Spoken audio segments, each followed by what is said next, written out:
It starts as a slight tingling in your toes. Then, it turns into a burning sensation, like you are walking on hot coals. Finally, the numbness sets in. You are told you have neuropathy and given a pill to numb the pain. But what if treating your feet is the completely wrong approach? What if the tingling is actually your nerves suffocating and screaming for oxygen? Today, we expose the microvascular trap. Before we go any further, I need to say this clearly. This video is for educational purposes only. Peripheral neuropathy is a serious condition that can lead to severe infections and amputation. Never stop taking your prescribed medications like Gabapentin cold turkey, as it can cause severe withdrawal seizures and pain rebounds. Always work with your doctor or endocrinologist when changing your diet or supplement routine. If you have open sores on your feet, seek immediate medical attention. That is not legal fine print. That is real life. Peripheral neuropathy often shows up first as burning, tingling, numbness, pain, or weakness, and it commonly affects the feet first. It can also lead to foot sores, infections, and in severe cases loss of a toe, foot, or part of the leg. Here is the first myth we have to destroy. Neuropathy is not just a foot problem. The foot is usually where the alarm becomes loud enough for you to notice, but the damage often begins much higher up in the body's metabolic machinery. When people are given nerve-numbing medication, they often feel temporary relief from the pain signal, but the underlying injury can continue unless the real drivers are addressed. In diabetes-related neuropathy, the core problem is not bad feet. It is a body environment that is damaging the nerves and the tiny vessels that nourish them. The most common symptoms are exactly what you are probably living with right now. Burning, tingling, numbness, and pain. Often worse at night. Think about what your nerves need to survive. They are living tissue. They do not live on wishful thinking, and they do not live on painkillers. They need oxygen and nutrients delivered through the smallest vessels in the body, the microvascular network. That network is not decorative. It is life support.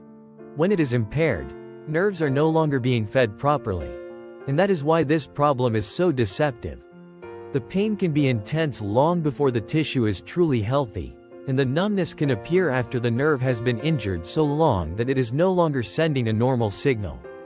Research on diabetic neuropathy describes this as a microvascular problem as well as a nerve problem, with reduced oxygen and nutrient delivery contributing to nerve ischemia and hypoxia. So when I say that tingling is the nerve screaming, I mean this in the most clinically important way possible. It is the body's distress signal. A nerve under metabolic stress can feel hot, electric, prickly, or alive with fire before it becomes silent. That silence, the numbness, is not relief. It is danger. Numbness means sensation is dropping out.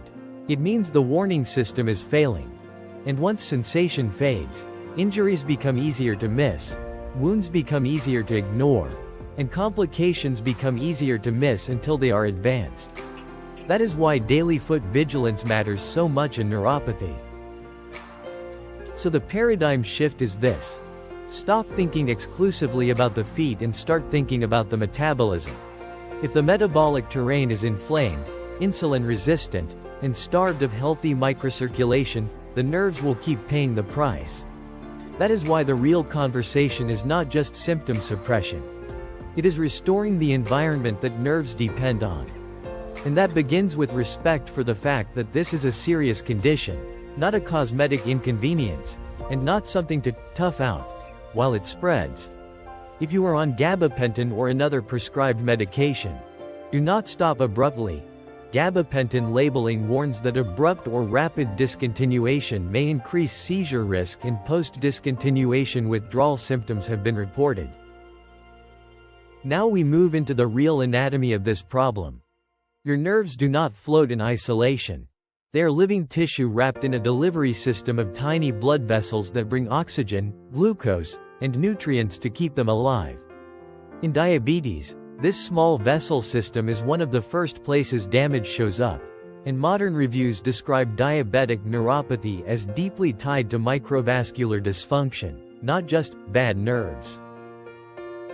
Here is the crucial point. When blood sugar stays chronically elevated, the damage is not mystical and it is not random. Hyperglycemia drives endothelial dysfunction, capillary basement membrane thickening, increased vascular permeability, and reduced flow. That means the smallest vessels become less efficient at delivering what the nerve needs to survive. Researchers have also shown that capillary abnormalities in the nerve can appear before obvious neuropathy becomes clinically severe. This is where I want you to picture the glass shards metaphor correctly. I am using that phrase as a visual analogy for the repeated chemical stress high glucose places on delicate vessel lining over time. The real biology includes oxidative stress, advanced glycation damage, inflammation, and impaired endothelial function. The end result is the same. The microcirculation becomes less able to nourish the nerve, and the nerve begins to suffer in silence. And that is why neuropathy can feel so confusing. The pain is not just in your foot. The foot is often where the longest nerves are most vulnerable, because they are the farthest from the central supply line and the most dependent on flawless microvascular support. When oxygen delivery drops, the nerve can start firing alarm signals, which people experience as burning, tingling, electric pain, or stabbing sensations. If the deficit continues, the signal can fade, sensation can drop, and the nerve can become functionally silent. That is why numbness is not comfort.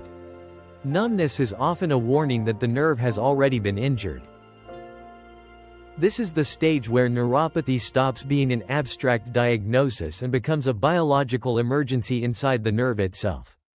Imagine a city slowly losing its oxygen supply. The lights flicker. Communication systems fail. Emergency alarms begin screaming through the streets. That is exactly what happens inside a nerve under chronic microvascular stress. The capillaries feeding the nerve are no longer delivering enough oxygen and nutrients, and the nerve enters a state known as hypoxia, cellular oxygen deprivation. Studies on diabetic neuropathy repeatedly point to ischemia, oxidative stress, and impaired microvascular blood flow as major contributors to nerve injury. Now suddenly the burning sensation makes sense. The tingling makes sense.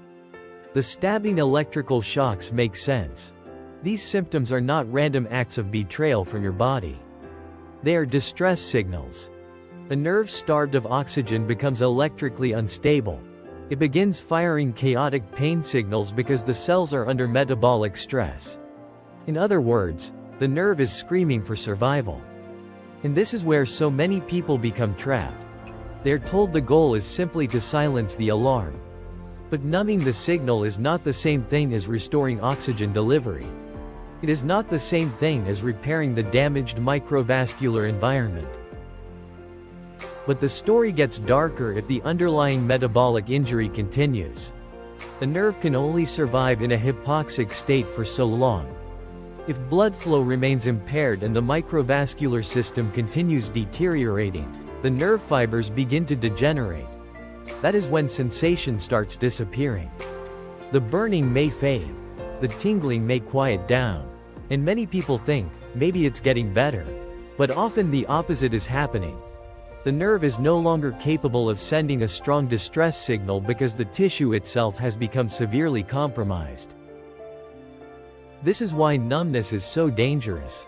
When protective sensation declines, a person may not notice pressure, heat, cuts, or injury. And that is why neuropathy is never something to casually ignore. The body loses one of its most important warning systems. This is also why daily foot monitoring and medical supervision are critically important in anyone with progressing neuropathy, especially if there are wounds, skin changes, or signs of infection. Here is the hard truth, and it is also the hopeful truth. You cannot fully solve a microvascular nerve injury by chasing the pain in the foot alone. You have to change the metabolic environment that is injuring the nerve. Major medical guidance for diabetic neuropathy emphasizes controlling blood glucose, blood pressure, and cholesterol as core prevention and management strategies, because the disease process is driven by the body's internal terrain, not just by symptoms in the extremities. So the first move is to stop feeding the fire. In practical terms, that means lowering post-meal glucose spikes and reducing insulin resistance with a low glycemic, nutrient-dense eating pattern built around real food, not processed carbohydrates that drive repeated swings in blood sugar.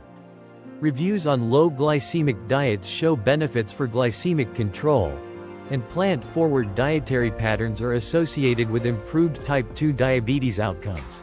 This is not about a fad. It is about reducing the biochemical stress that keeps the microvessels inflamed and the nerves underfed. For some people, clinician-supervised fasting or time-restricted eating can be part of that metabolic reset, but it must be handled carefully. If someone is taking glucose-lowering medicines, fasting can increase the risk of hypoglycemia, so this is never something to experiment with blindly. The point is not deprivation. The point is strategic metabolic control under supervision. When you heal the terrain, you give the nerve a chance to stop drowning in stress and start recovering in a better environment. That is the real strategy. Not just suppressing the alarm, but reducing the damage that keeps firing it. And because neuropathy can progress silently, especially when sensation is fading, this is also the moment to stay vigilant with daily foot checks and regular medical follow-up. Now we get to the part most people never hear. Once the damage is no longer being actively accelerated, nerves need a recovery environment. That means the goal is not just to quiet symptoms, but to support nerve biology, microcirculation, and metabolic stability at the same time. In diabetic neuropathy, medical guidance centers on controlling glucose and protecting the feet because the underlying system is what drives progression. And that is why the right question is not, how do I numb this? The right question is, how do I make the terrain safer for the nerve to heal? That is where targeted support can become part of the conversation.